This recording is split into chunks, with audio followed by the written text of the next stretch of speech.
नमस्कार मैत्रिणींनो, स्वागत आहे तुमचं एका नवीन व्हिडिओमध्ये। आपण आज भाई कटिंगचा चार्ट बघूया। तर भाई कटिंग करताना बऱ्याच जणींना प्रश्न पडतो की भाईची रुंदी किती घ्यायची, कोणत्या साईजला भाईची घडी किती घ्यायची। तर भाई घडी जर चुकली तर भाई आपण जॉईंट करतो ना त्यावेळेस कमी पडते। म्हणून सर्वात महत्त्वाचा भाई कटिंगमध्ये पॉईंट आहे तो भाईची रुंदी किती घ्यायची साईजनुसार, ठीक आहे। आणि त्याचबरोबर दुसरा एक पॉईंट असतो तर कॅप हाईट किती घ्यायची, उंचीनुसार कॅप हाईट घ्यायची की साईजनुसार घ्यायची। तर दोन्ही प्रकारे तुम्ही काढू शकता। पण परफेक्ट आपण भाईच्या उंचीनुसार कॅप हाईट किती घ्यायची हेही लिहिलेलं आहे, साईजनुसार भाई रुंदी किती घ्यायची हेही आपण चार्टमध्ये लिहिलेलं आहे। चला तर आपण चार्ट बघायला सुरुवात करूया। तर बघा, हा आपला भाई रुंदीचा चार्ट आहे, बरोबर। तर ह्यामध्ये मी 4 बॉक्स तयार करून घेतलेले आहेत। 4 बॉक्स तयार केलेले आहे, त्यामध्ये आपण साईज लिहिलेली आहे, भाईची रुंदी लिहिलेली आहे, भाईची उंची आणि कॅप हाईट घेतलेला आहे। अशा पद्धतीचा मी इथं बॉक्स तयार करून घेतलेला आहे। तर बघा, मी सुरुवातीला तुम्हाला एक एक पॉईंट समजावून सांगते म्हणजे कन्फ्यूज होणार नाही, ठीक आहे। तर सुरुवातीला मी काय सांगते ते बघा।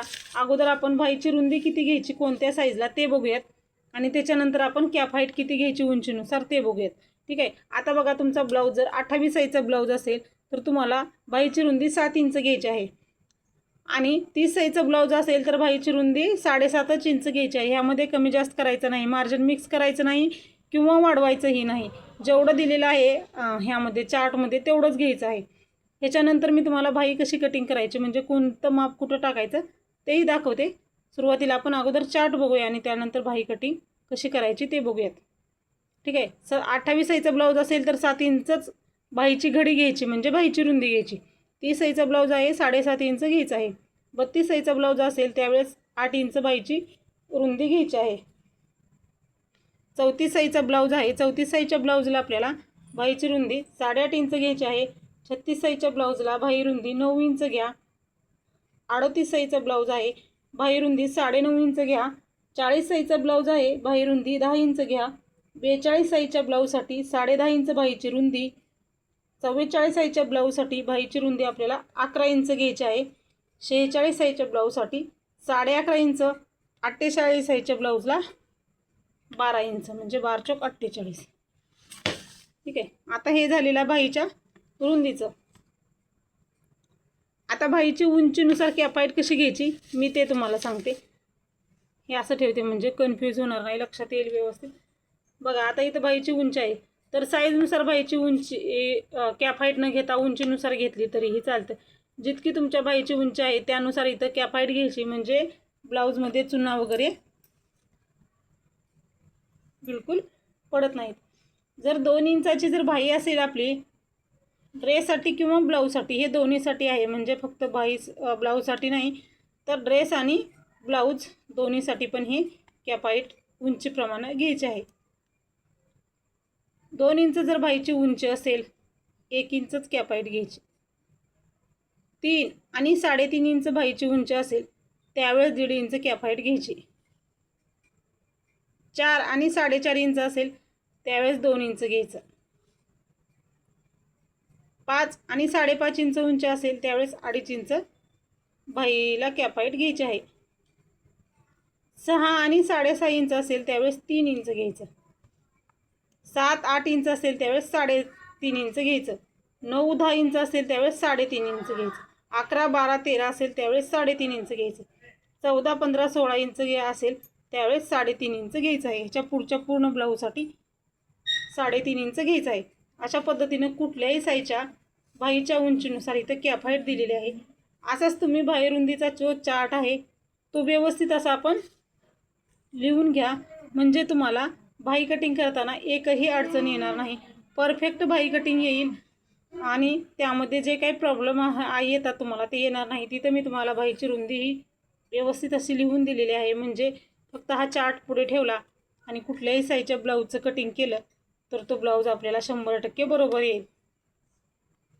आपल्या चॅनलवरती कटोरी ब्लाऊजचा चार्ट हेही व्हिडिओ अपलोड आहेत, कटोरी ब्लाऊज कटिंगचे व्हिडिओही अपलोड आहेत, तेही बघू शकता तुम्ही म्हणजे तुम्हाला प्रॉब्लेम येणार नाही। भाई कटिंगचेही भरपूर असे व्हिडिओ आहेत, तेही बघू शकता। इथं तुम्ही स्क्रीनशॉट मारून घ्या आणि अशाच पद्धतीने पूर्ण असं माप व्यवस्थित लिहून घ्या। आता भाई कटिंग कशी करायची ते बघूया। तर बघा, भाई कटिंग करताना नेहमी डबल फोल्ड पेपर घ्यायचा आहे। प्रत्येक वेळेस आपण काय करतो, डबल फोल्ड पेपर घेतो. आता आपण इथं आकृती काढत आहोत, त्यामुळे डबल फोल्ड वगैरे करण्याची गरज नाही. आपण सहज पद्धतीने तर काढूया. बाहीची उंची किती घ्यायची, तयार उंची तुमच्या मापानुसार जितकी आहे तितकी घ्या बघा. आणि मार्जिन आपल्याला बिगर अस्तरचा ब्लाऊज असेल तर 1.5 इंच घ्यायचं आहे. अस्तरचा ब्लाऊज असेल त्यावेळेस अर्धा इंच मार्जिन मिक्स करायचं आहे.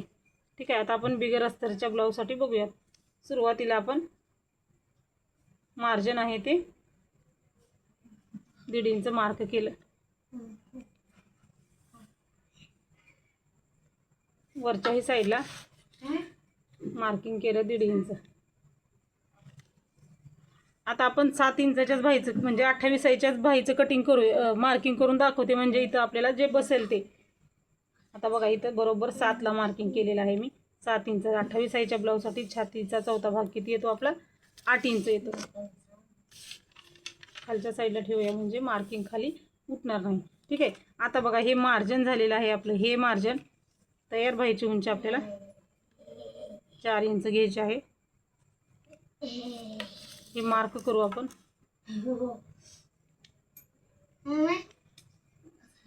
आता हे बघा हे मार्क करून घेतलं असं.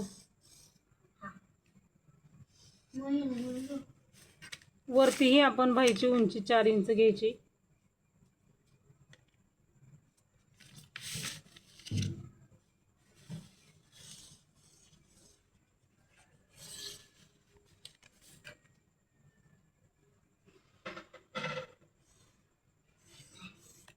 हे बघा हे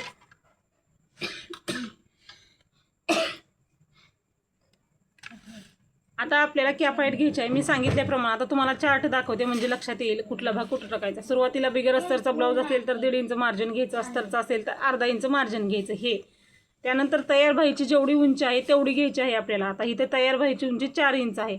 बाहीची रुंदी किती टाकली मी, 8 इंच टाकली, 7 इंच टाकली. म्हणजे बघा 28 साईजचा ब्लाऊज असेल तर बाहीची रुंदी किती टाकायची आहे आपल्याला, 7 इंच. तसंच मी बाहीची रुंदी 7 इंच टाकली. बाहीची उंची किती आहे आता आपली 4 इंच आहे. तर कॅपाईट किती घ्यायची आहे आपल्याला, आता 2 इंच घ्यायची आहे. तर आता आपण इथं कॅपाईट कुठं घ्यायची, खुल्या भागाकडून इथं वरच्या साईडला आपल्याला 2 इंचाला एक मार्क केलं. खाली बरोबर आपण 2 इंच घेतलेला आहे. त्यानंतर खालच्या साईडला 2 मार्क करायच्या, 1 इंचाला एक आणि 2 इंचाला एक. ठीक आहे. आता बाहीला आकार द्यायचा. हा आकार आपण इथून सुरुवात करायचा आहे असा, आणि हा असा द्यायचा. आता दुसरा आकार देताना आपण इथून खाली 2.5 इंचला मार्क करायचं. याचा मध्य काढायचा आहे आपल्याला आणि इथं अर्धा इंच बरोबर घ्यायचा आहे. आणि इथून परत सुरुवातीपासून आकार द्यायचा आहे आणि हे पॉईंट आपल्याला फक्त असे जॉईंट करून घ्यायचे आहेत. अशा पद्धतीने बघा हे जे आहे ते आपल्याला असे आकार देऊन घ्यायचे आहेत. हे झालेलं आहे. आता दंडघेर घ्यायचा आहे. इथं 4.5 इंच आपण दंडघेर घेतलेला आहे. बाहीचा दंडघेर 4.5 इंच, 1.5 इंच शिलाई मार्जिन, आणि हे आपण हे असं क्रॉस मार्किंग केलेलं आहे. अशा पद्धतीनं कुठल्याही साईजच्या बाहीचं कटिंग करताना तुम्ही अशा पद्धतीनं करा, म्हणजे ब्लाऊज आपला जो आहे तो 100% बरोबर येतो, चुकत नाही. थोडं मार्कर इथं हे झालेलं आहे बघा. अशा पद्धतीनं आपण बाहीचं मार्किंग करून घेतलेलं आहे. कुठल्याही साईजच्या बाही असू दे अशा पद्धतीनं कटिंग केलं ना परफेक्ट आपली बाही येते, त्यामध्ये अडचण येत नाही. सहज सोप्या पद्धतीनं बघा सुरुवातीला मार्जिन घ्यायचं, त्यानंतर आपल्याला तयार बाहीची उंची घ्यायची आहे, त्यानंतर आपण कॅपाईट घ्यायची आहे, बाहीची रुंदी घ्यायची आहे ही घडी उभी, आणि त्यानंतर आपण इथं कॅपाईट घेतल्यानंतर खाली 2 इंच घ्यायचं, तिथून खाली 2.5 इंचाला मार्क करायचं, अर्धा इंच घेऊन हे दोन्ही आकार देऊन घ्यायचे आहेत. त्यानंतर इकडल्या बाजूला दंडघेर घ्यायचा प्लस शिलाई मार्जिन, हे क्रॉस मार्क करून घ्यायचे आहे आणि अशा पद्धतीनं आपण बाहीचं कटिंग करायचं आहे. तर तुम्हाला पेपर कटिंग जे आहे बाहीची पेपर कटिंग कशी करायची तो व्हिडिओ हवा असेल तर ह्या व्हिडिओच्या डिस्क्रिप्शन बॉक्समध्ये मी तुम्हाला कटोरी ब्लाऊज कटिंग, कटोरी ब्लाऊजचा चार्ट आणि बाही कटिंग ह्या व्हिडिओची लिंक देईन. हे व्हिडिओ बघून तुम्ही कुठल्याही साईजचा कटोरी ब्लाऊजही कट करू शकता. बाही कटिंगची माहिती दिलेली आहे. इथं जर तुम्हाला आकृतीत व्यवस्थित समजलं नसेल तर तुम्ही तिथं पेपर कटिंगचा व्हिडिओ बघून परफेक्ट अशी बाही कटिंग करू शकता. तर सहज सोप्या पद्धतीनं मी इथं तुम्हाला प्रत्येक साईजला भाईची रुंदी किती घ्यायची, त्याचबरोबर उंचीनुसार कॅप हाईट कशी घ्यायची हे सांगितलेलं आहे. तर हा व्हिडिओ कसा वाटला ते नक्की सांगा. सहज पद्धतीने आपण कुठल्याही साईजच्या भाईचं कटिंग करू शकता. एकदम व्यवस्थित क्लिअर दिसत आहे, हे लिहून घ्या. तर ठीक आहे, अशाच पद्धतीचे व्हिडिओ बघण्यासाठी आपल्या चॅनलला नक्की सबस्क्राईब करा. भेटूया पुढच्या व्हिडिओमध्ये. धन्यवाद.